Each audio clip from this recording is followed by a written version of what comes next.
ನಮಸ್ತೆ, welcome back to my YouTube channel Geetha Paramesh vlog. I hope ಎಲ್ಲರೂ ಚೆನ್ನಾಗಿದ್ದೀರಾ ಅಂತ ಅಂದ್ಕೊಂಡಿದ್ದೀನಿ. ನಾನು ಕೂಡ ತುಂಬ ಚೆನ್ನಾಗಿದ್ದೀನಿ. ಇವತ್ತು 1 ವರ್ಷದ ಪಾಪುಗೋಸ್ಕರ ಅವಲಕ್ಕಿ ಟೊಮೆಟೊ ಬಾತ್ ಅಂತ ಮಾಡ್ತಾಯಿದ್ದೀನಿ. ಸೊ ಇದು ಮಕ್ಕಳಿಗೆ ತಿನ್ನಿಸೋದ್ರಿಂದ ಬೇಬಿ ಫುಡ್ ಅಂತಲೇ ಕನ್ಸಿಡರ್ ಮಾಡ್ತೀನಿ. ಫಸ್ಟು ಅವಲಕ್ಕಿ ತೊಗೊಂಡಿದ್ದೀನಿ. ಒಂದು ಬಟ್ಲಲ್ಲಿ ಚೆನ್ನಾಗಿ 2-3 ಸಲ ತೊಳ್ಕೊಂಡು ಅದಕ್ಕೆ ಅವಲಕ್ಕಿಗಿನ ಒಂದು ಸ್ವಲ್ಪ ನೀರು ಜಾಸ್ತಿ ಹಾಕಬೇಕು. ಆಮೇಲೆ ಒಂದು ಅರ್ಧ ಟೊಮೆಟೊ ತೊಗೊಂಡಿದ್ದೀನಿ. ಒಂದು 3-4 ಬೆಳ್ಳುಳ್ಳಿ ತೊಗೊಂಡಿದ್ದೀನಿ. ಟೊಮೆಟೊನ ತುಂಬ ಸಣ್ಣದಾಗಿ ಹೆಚ್ಕೋಬೇಕು. ಮತ್ತು ಬೆಳ್ಳುಳ್ಳಿನೂ ಅಷ್ಟೇ ಜಜ್ಕೊಳಂಗಿದ್ರೆ ಜಜ್ಕೋಬೋದು, ಇಲ್ಲಾಂದರೆ ಸಣ್ಣದಾಗಿ ಹೆಚ್ಕೋಬೇಕು. ಅದನ್ನು ಸಹ ನಾನು ತೋರಿಸಿದ್ದೀನಲ್ಲ ಆ ಥರ ತುಂಬ ಸಣ್ಣದಾಗಿ ಹೆಚ್ಕೋಬೇಕು. ಆಮೇಲೆ ಒಂದು ದಬ್ರಿ ಇಟ್ಟು ದಬ್ರಿಗೆ ಎಣ್ಣೆ ಉಪಯೋಗಿಸಲ್ಲ, ನಾನು ತುಪ್ಪ ಹಾಕ್ತಾಯಿದ್ದೀನಿ. ಬೇಕಂದರೆ ಯಾವ್ದು ಬೇಕಾದರೂ ಉಪಯೋಗಿಸ್ಕೋಬೋದು. 1-2 ಸ್ಪೂನ್ ತುಪ್ಪ ಹಾಕ್ಕೊಂಡಿದ್ದೀನಿ.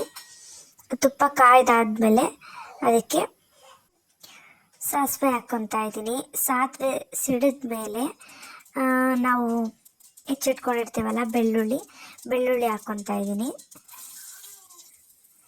ಬೆಳ್ಳುಳ್ಳಿ ಒಂದು ಸ್ವಲ್ಪ ಹಸಿ ವಾಸನೆ ಹೋಗೋ ತನಕ ಒಂಚೂರು ಲೈಟಾಗಿ ಸಣ್ಣೂರಲ್ಲೇ ಹುರ್ಕೋಬೇಕು. ಇದನ್ನು ನಾವೆಷ್ಟು ಸಣ್ಣೂರಲ್ಲಿ ಇಟ್ಕೊಂಡ್ರು ಅದು ಸೀದೋ ಚಾನ್ಸಸ್ ಇರುತ್ತೆ. ಸೊ ಅದಕ್ಕೋಸ್ಕರ ಆದಷ್ಟು ಚಿಕ್ಕ ಸ್ಟವಲ್ಲಿ ಸಣ್ಣೂರಲ್ಲಿ ಇಟ್ಕೊಂಡು ನಾನು ಮಾಡ್ತಾಯಿದ್ದೀನಿ.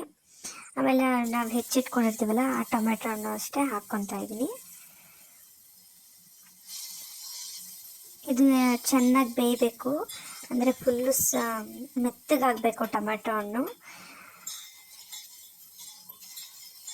ಚೆನ್ನಾಗಿರುತ್ತೆ, ಮಕ್ಕಳು ಇಷ್ಟಪಟ್ಟು ತಿಂತಾರೆ. ನನ್ನ ಮಗ ಅಂತೂ ಇದನ್ನು ತುಂಬ ಇಷ್ಟಪಟ್ಟು ತಿಂತಾನೆ. ಇದನ್ನು ನಾನು ವಾರದಲ್ಲಿ ಒಂದು 3 ಸಲನಾದರೂ ಮಾಡೇ ಮಾಡ್ತೀನಿ. ಈ ಥರ ಮಾಡಿ ತಿನ್ನಿಸಿದ್ರೆ ಅವನು ಇಷ್ಟಪಟ್ಟು ತಿಂತಾನೆ. ಬರೀ ಯಾವಾಗಲೂ ಸರಿ ಅನ್ನ ತುಪ್ಪ ಈ ಥರ ತಿನ್ನಿಸೋದಕ್ಕಿಂತ ಈ ಥರ ಡಿಫ್ರೆಂಟಾಗೂ ಮಾಡಿ ತಿನ್ನಿಸ್ಬೋದು. ಬಟ್ ನಾವು ಮಾಡೋದು ತಿನ್ನಿಸ್ಬೋದು, ಏನಾಗಲ್ಲ. ಬಟ್ ಅದ್ರಲ್ಲಿ ನಾವು ಸ್ವಲ್ಪ ಉಪ್ಪು ಖಾರ ಮಸಾಲೆ ಎಲ್ಲ ಜಾಸ್ತಿ ಹಾಕಿರ್ತೀವಿ. ಮಕ್ಕಳಿಗೆ ಒಂದೊಂದು ಸಲ ಹಿಡಿಸೋದಿಲ್ಲ, ಹಿಂಸೆ ಕಿರಿಕಿರಿ ಅನಿಸುತ್ತೆ. ಸೊ ಈ ಥರ ಮಾಡಿ ಅವ್ರಿಗೆ ಅಂತ ಸಪ್ರೇಟಾಗಿ ಈ ಥರ ಮಾಡಿದ್ರೆ ಚೆನ್ನಾಗಿರುತ್ತೆ. ಟೊಮೊಟೊ ಸ್ವಲ್ಪ ಚೆನ್ನಾಗಿ ಬೆಂದಾದಮೇಲೆ ನಾನು ಖಾರಕ್ಕೆ ಅಂತ ಜೀರಿಗೆ ಮತ್ತು ಮೆಣಸಿನ ಪುಡಿ ಮಾಡಿಟ್ಕೊಂಡಿದ್ದೀನಿ, ಸರಿಗೆ ಎಲ್ಲ ಹಾಕೋದಕ್ಕೆ ಅಂತಲೇ.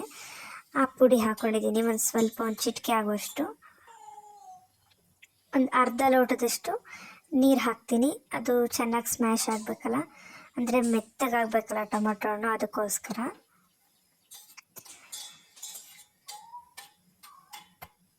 ಈ ಥರ ಕೈ ಆಡಿಬಿಟ್ಟು ಒಂದು 5 ನಿಮಿಷ ಚೆನ್ನಾಗಿ ಬೇಯೋದಕ್ಕೆ ಬಿಡಬೇಕು. ಅಷ್ಟೊತ್ತಿಗೆ ನಾವು ಅವಲಕ್ಕಿ ನೆನೆಟ್ಟಿಟ್ಕೊಂಡಿರ್ತೀವಲ್ಲ ಅದು ಸಹ ನೆಂದಿರುತ್ತೆ. ಈ ಥರ ಚೆನ್ನಾಗಿ ಬೆಂದಾದಮೇಲೆ ನಾವು ನೆನೆಸಿಟ್ಕೊಂಡಿರೋ ಅವಲಕ್ಕಿನ ಒಂದು ಸ್ವಲ್ಪ ನೀರು ಜಾಸ್ತಿ ಇದ್ರೂ ಪರವಾಗಿಲ್ಲ, ಏನೂ ಆಗಲ್ಲ. ಯಾಕಂದರೆ ಮಕ್ಕಳು ಉದ್ರುದ್ರಾಗಿದ್ದರೆ ಕೆಲವೊಬ್ಬರು ತಿನ್ನಲ್ಲ, ಸ್ವಲ್ಪ ಮೆತ್ತಗಿದ್ರೆ ತಿಂತಾರೆ ಅನ್ನೋ ಕಾರಣಕ್ಕೆ ನನ್ನ ಮಗ ಮೆತ್ತಗಿದ್ರೆ ತಿಂತಾನೆ. ಸೊ ಅದಕ್ಕೋಸ್ಕರ ನಾನು ಸ್ವಲ್ಪ ನೀರು ಜಾಸ್ತಿನೇ ಇಟ್ಕೊಂಡಿದ್ದೀನಿ. ಯಾಕಂದರೆ ಅದು ಕುದಿಬೇಕು. ದೊಡ್ಡವರಾದರೆ ಸುಮ್ಮನೆ ಒಗ್ಗರಣೆ ಮಾಡಿದಾಗ ಬಿಸಿ ಮಾಡಿದ್ರೆ ಸಾಕು, ತಿನ್ಬಿಡ್ಬೋದು. ಆದರೆ ಮಕ್ಳಿಗೆ ಹಾಗಾಗಲ್ಲ. ಸೊ ಅದಕ್ಕೆ ಚೆನ್ನಾಗಿ ಅದಕ್ಕೆ ಬೇಯಿಸಿ ತಿನ್ನಿಸ್ಬೇಕು. ಅದಕ್ಕೋಸ್ಕರ ನಾನು ಸ್ವಲ್ಪ ನೀರು ಜಾಸ್ತಿ ಹಾಕಿ 1-2 ಕುದಿ ಕುದಿಸ್ತೀನಿ, ಏನೂ ಆಗಲ್ಲ. ಮತ್ತು ಒಂದು ಚಿಟಿಕೆ ಅರಿಶಿನ ಹಾಕಿದ್ದೀನಿ.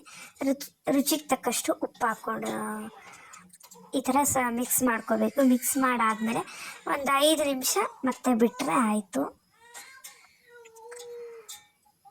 ಆದಷ್ಟು ಸ್ಪೂನಲ್ಲಿ ಸ್ಮ್ಯಾಶ್ ಮಾಡ್ಕೊಂಬಿಡ್ಬೇಕು. ಸ್ಮ್ಯಾಶ್ ಮಾಡಿಕೊಂಡು ಒಂದು 5 ನಿಮಿಷನಾದರೂ ತಟ್ಟೆ ಮುಚ್ಚಿಟ್ರೆ ರೆಡಿ ಆಗುತ್ತೆ. 5 ನಿಮಿಷ ಆದಮೇಲೆ ನೋಡಿ ಈ ಥರ ಕಾಣ್ತಾ ಇದೆ. ಸ್ವಲ್ಪ ಮೆತ್ತಗಿರುತ್ತೆ, ಮಕ್ಕಳಿಗೆ ಹಾಗಿದ್ರೇ ಅಲ್ವಾ ಚೆಂದ. ಸೊ ಅದಕ್ಕೆ ನಾನು ನನ್ನ ಮಗನಿಗೆ ಈ ಥರ ಬೇಕು ಅಂದ್ಬಿಟ್ಟು, ಈ ಥರ ತಿಂತಾನೆ ಇಷ್ಟಪಟ್ಟು ಅಂದ್ಬಿಟ್ಟು ಮಾಡಿದ್ದೀನಿ. ಇದನ್ನು ಹೇಗಾದರೂ ಕರಿಬೋದು, ಅವಲಕ್ಕಿ ಉಪ್ಪಿಟ್ಟು ಅಂತನಾದರೂ ಕರಿಬೋದು, ಇಲ್ಲ ಅವಲಕ್ಕಿ ಟೊಮೆಟೊ ಬಾತ್ ಅಂತನಾದರೂ ಕರಿಬೋದು. ಮಾತ್ರ ತುಂಬ ಚೆನ್ನಾಗಿರುತ್ತೆ, ಮಕ್ಕಳು ಇಷ್ಟಪಟ್ಟು ತಿಂತಾರೆ. ಒಂದ್ಸಲ ಟ್ರೈ ಮಾಡಲೇಬೇಕು. ನಾನು ಇದೇ ಥರ ಯೂಟ್ಯೂಬಲ್ಲಿ ನೋಡಿಕೊಂಡೆ ನಾನು ಸಹ ಮಾಡಿದ್ದು. ನನ್ನ ಮಗ ತಿನ್ನಿಸ್ಬೇಕಾದ್ರೆ ಅಂತ ಇಷ್ಟಪಟ್ಟು ತಿಂತಾ ಇದ್ದಾನೆ ನೋಡಿಬೇಕಾದ್ರೆ.